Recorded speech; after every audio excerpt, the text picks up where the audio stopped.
来关心今年是中国六四天安门事件32周年，咱台湾的民间团体甲人权团体嘛拍算要伫线顶举办活动来悼念。6月初4迄一天，嘛伫自由广场用 LED 电火摆置。人权团体是强调讲，香港已经受中国的打压，咱台湾的声音袂使无，台湾的声音颠倒愈要紧。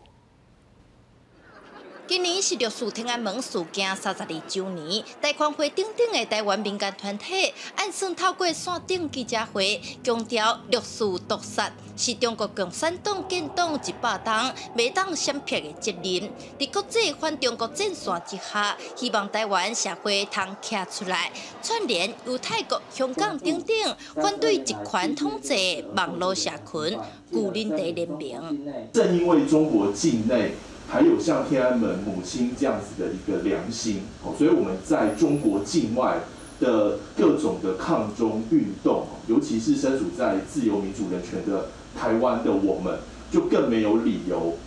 跟借口在6·4的前夕以及6·4的当天保持沉默。 立委洪胜汉表示，中国迫害人权的事件直直扩张，香港嘛已经2档红禁止纪念六四，台湾无理由来指点点。花莲民主书院嘛表示，接落来初4迄天嘛将会遵守防疫规范，举办相关的悼念活动。在